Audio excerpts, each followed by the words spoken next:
बड़े पाए के वली गुजरे हैं। जिंदगी में भी उन्होंने पूरे हिंदुस्तान के ऊपर हुकूमत किया और आज दुनिया से गए हुए 700-800 साल हो रहे हैं, आज भी उनकी हुकूमत जो है वो हिंदुस्तान पे चल रही है और हमारे आपके दिलों पे चल रही है। उसकी वजह क्या है? वजह की तह तक पहुंचना चाहिए हमें आपको। अगर उनसे मोहब्बत है, उनकी जिंदगी से मोहब्बत है, तो उनकी बातों से भी हम मोहब्बत होनी चाहिए कि नहीं होनी चाहिए? बोलिए आप लोग भाई। कि खाली हम लोग ख्वाजा साहब का उर्स मना ले, ख्वाजा साहब के नाम से जो है फातिया कर दें, हम उनके आशिक हो जाएंगे? भाई ताली तो दोनों हाथ से बजती है ना, कि एक हाथ से बजती है? आप हिंदुस्तान में आए किस लिए आए? आप लोग उर्स मना रहे हैं, आप लोग कोई भी हाथ उठा के बताइए वो हिंदुस्तान में आके क्या काम कर दिया है? दीन क्या है? दीन इस्लाम तो है। दीन क्या कहता है? इस्लाम क्या कहता है? अल्लाह का पैगाम पहुंचाया उन्होंने। अल्लाह का पैगाम क्या पहुंचाया? बोलिए। चुप रहे हैं?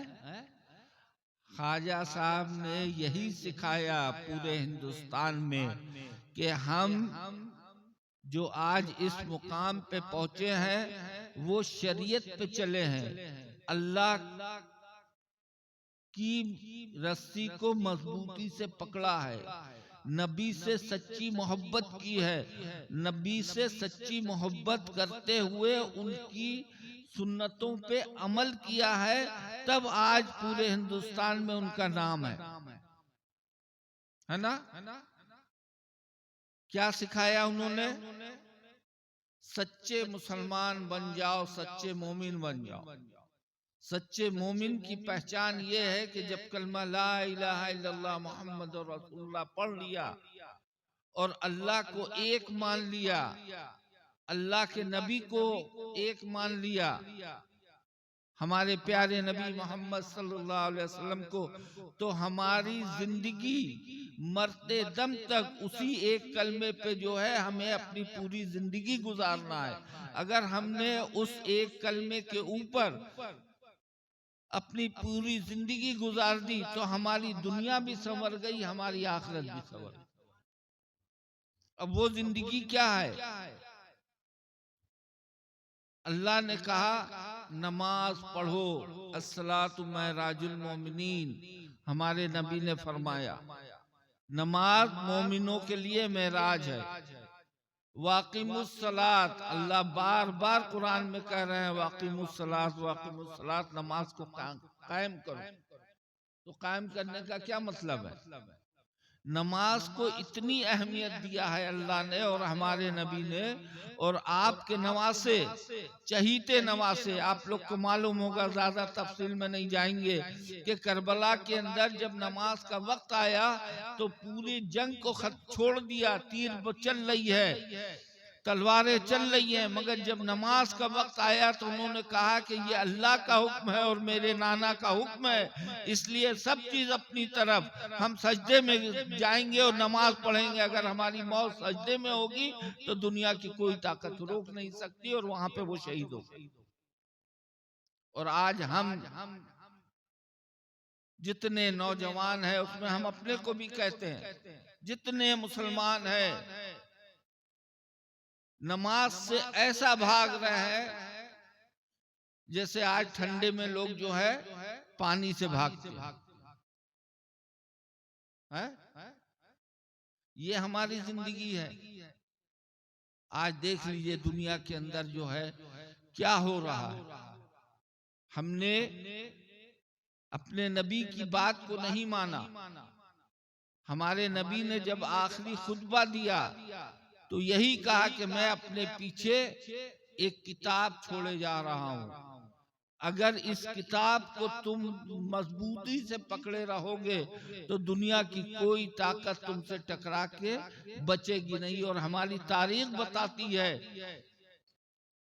कि चंद साहबा थे, कुफार जो है, कितनी जंग है, जंग बदर है, जंग ओहद है, उसके अंदर मुसलमानों को फतह हुई इसलिए कि उनके अंदर ईमान का जज्बा था, दीन का जज्बा था, नबी की मोहब्बत थी, इसलिए अल्लाह हर जगह फतह देते गए।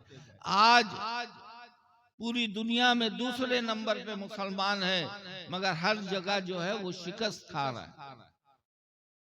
वजह क्या है? जितने नौजवान बैठे हुए हैं उनसे कहना है कि अपनी जिंदगी को सुधार लो बेटा। जो नेमत अल्लाह ने दिया है, सेहत, तंदुरुस्ती, रुपया, पैसा, सब कुछ, गाड़ी घोड़ा, सब कुछ, आखिरत में अल्लाह एक एक चीज का हिसाब लेगा। हर एक नेमत जो अल्लाह ने दिया है उसका हिसाब लेगा कि ये नेमत तुमको दिया, ये तुमने सही जगह पे खर्च किया या गलत जगह पे। आज मोबाइल का दौर चल रहा है, जिसके हाथ में देखो वो मोबाइल है, पूरा पूरा दिन काम किया, हर वक्त औरत मर्द बच्चे सब मोबाइल, सब मोबाइल, सब मोबाइल खेल रहा है। अपने आप को जो है, अजान हो रही है उस वक्त भी मोबाइल बंद नहीं होता, नमाज हो रही है उस वक्त भी मोबाइल बंद नहीं होता। और अभी आज हमको पता चला, सुनते तो थे कि मोबाइल के अंदर एक गेम है, कौन सा, पबजी। यहाँ शमीम बैठे हुए हैं, इन्होंने बतलाया हमको कि हुजूर वो पबजी ऐसा है कि उसके अंदर पैसा दे के जुआ खेला जाए। हम तो समझते थे कि कोई गेम होगा, जैसे बच्चों का गेम होता है वैसे अपना क्रिकेट का, फुटबॉल का गेम खेलते होंगे लोग, तो ये लोग भी खेलते हैं। आज हमको पता चला कि मोबाइल से जुआ भी हो रहा है और लोग लाखों रुपया हार रहे हैं। मुसलमान नौजवान अपने घर को तबाह कर दिया है, बर्बाद कर दिया। ये मुसलमान है। इसीलिए ख्वाजा साहब आए हिंदुस्तान के अंदर कि हिंदुस्तान के अंदर जो है उन्होंने कलमा पढ़ाया, ला इलाहा इल्लल्लाह मुहम्मद रसूलुल्लाह, के हिंदुस्तान के हिंदू जो हैं वो कलमा पढ़ेंगे, हमारे ऊपर ईमान लेके आएंगे और अपनी ज़िंदगी कलमा ला इलाहा इल्लल्लाह मुहम्मद रसूलुल्लाह के मुताबिक जो है वो गुजारेंगे। मगर आज का मुसलमान इतना दीन से दूर हो गया है कि जिसकी इंतहा नहीं। हम खुद घूमते हैं, बहुत अफसोस होता है, हमारे ही मुरीदान, हम दूसरे को नहीं कहेंगे, आके हाथ पे बैत हो रहे हैं मगर जिंदगी में तब्दीली नहीं आ रही। ऐसा बैत होने से कोई फायदा नहीं है। पीर की जब बात ही आप लोग नहीं मान रहे हो कि हम हर जगह यही कहते हैं, हर जगह यही कहते आ रहे हैं कि पीर का दामन उस वक्त पकड़ो जब अल्लाह का दामन मजबूती से, अल्लाह के रसूल का दामन मजबूती से पकड़े रहो, तब पीर का दामन पकड़ो। और पीर होता है रास्ता बताने वाला, ना कि जन्नत में ले जाने वाला। जन्नत में कोई नहीं ले जाएगा। ये मत समझना कि हमने पीर का दामन पकड़ लिया है तो हम जन्नती हो गए, हरगिज़ नहीं। जन्नत उसी वक्त मिलेगी जब आप अपनी जिंदगी शरीयत के मुताबिक गुजारेंगे, अल्लाह के बताए हुए रास्ते पे अपनी जिंदगी गुजारेंगे, नमाज पढ़ेंगे, रोजा रखेंगे, माँ बाप की खिदमत करेंगे, बीवी का पूरा पूरा हक अदा करेंगे, शरीयत पे चलेंगे, झूठ नहीं बोलेंगे, गिबत नहीं करेंगे, किसी के साथ धोखा नहीं करेंगे, तब आपको जो है जन्नत मिलेगी। ऐसे नहीं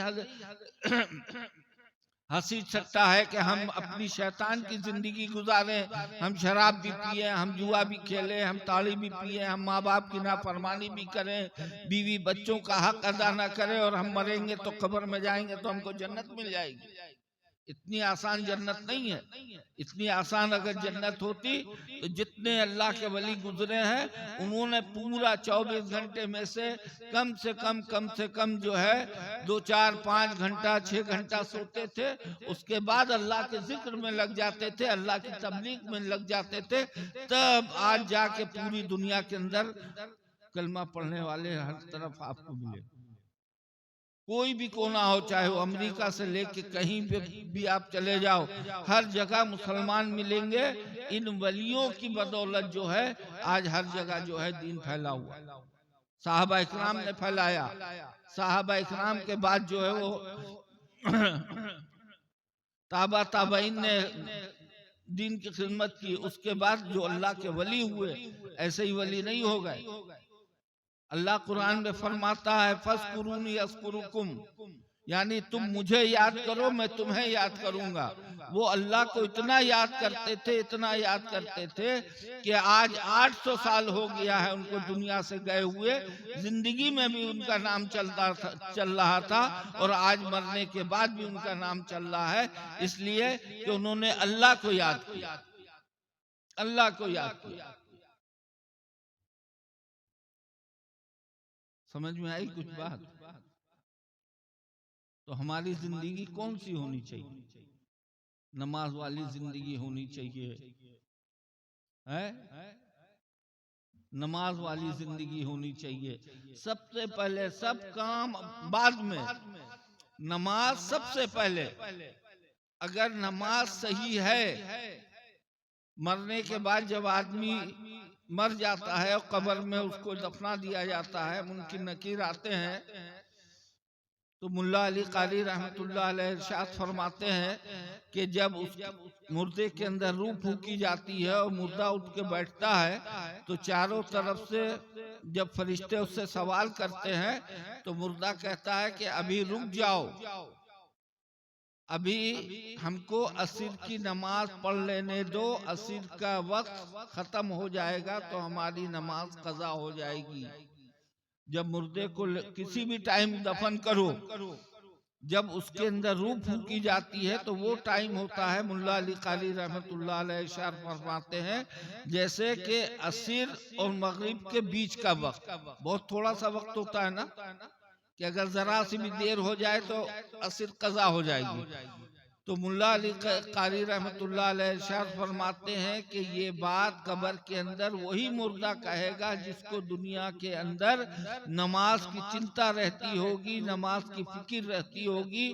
फजर पढ़ लिया तो अब चिंता होगी जोहर की, जोहर पढ़ लिया तो चिंता होगी असर की, असर पढ़ लिया तो चिंता होगी मगरिब की, मगरिब पढ़ लिया तो चिंता होगी ईशा की, ईशा पढ़ लिया तो फिर चिंता होगी फजर की।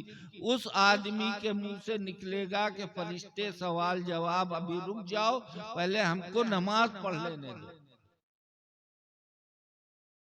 ये वही मुर्दा कहेगा जो दुनिया में नमाजी होगा, और जो दुनिया में नमाजी नहीं होगा वो। और एक और हदीस में आता है कि जब फरिश्ते सवाल करेंगे तो जवाब देने के लिए चारों तरफ से जो है एक रोशनी आ जाएगी। सवाल किया जाएगा, एक नूर बोलेगा अल्लाह के हुक्म से कि इनसे क्या सवाल करते हो, जो भी सवाल करना है हमसे करो। तो फरिश्ते कहेंगे कि भाई तुम कौन हो? हम आए हैं सवाल जवाब करने के लिए इस मुर्दे से, इसका जवाब तुम क्यों दोगे, तुम कौन होते हो? तो फजर कहेगी मैं फजर हूं, मैं जोहर हूं, मैं असर हूं, मैं मगरिब हूं, मैं ईशा हूं। अल्लाह मदद फरमाएंगे कब्र के अंदर जो नमाजी होगा उसको, और जो नमाजी नहीं होगा। आजकल के नौजवान समझते हैं कि बस हफ्ते में एक दिन फर्ज है 2 रकात जुमा, बस जुमा हमने जाके मस्जिद में पढ़ लिया, पूरे साल भर का बोझ जो है हमने बहुत बड़ा नाउजुबिल्लाह नाउजुबिल्लाह सुम्मा नाउजुबिल्लाह अल्लाह के ऊपर एहसान करके आ गए। नहाया धोया, तेल पानी सब लगाया, सेंट लगाया, इतर लगाया, खाली एक दिन जुमे के दिन, क्या जुमे के दिन नमाज फर्ज हुई है? जुमा फर्ज हुआ है? 5 वक्त की नमाज फर्ज नहीं हुई। आपको फिक्र नहीं है कि हमको मरना है, किस वक्त मौत का फरिश्ता आ जाए, रूह कब्ज करके हमको लेके चला जाए। मौत का डर अगर आ जाए तो हमारी आपकी जिंदगी संवर जाए। शैतान इतना हावी हो गया है कि दिल से मौत का खौफ उसने हटा दिया है। कह रहे अभी तो हमको बहुत जीना है, 100-200 साल जीना है, मौत का डर नहीं है। आप देख ले, मिसाल के तौर पे दरिया में जाएं, अगर नाव में छेद हो जाए, नाव डूबने लगे, तो उस वक्त कैसे अल्लाह को याद करते हैं सब लोग? उस वक्त किसको याद करते हैं? कि अल्लाह हमको बचा लीजिए, अब हम कोई गलती नहीं करेंगे। अल्लाह आज के दिन आप हमको नाव डूबने से बचा लीजिए, तो हम कोई गलती नहीं करेंगे, नमाज रोजा सब कुछ करेंगे, और जहां किनारे आ गए सब भूल गए।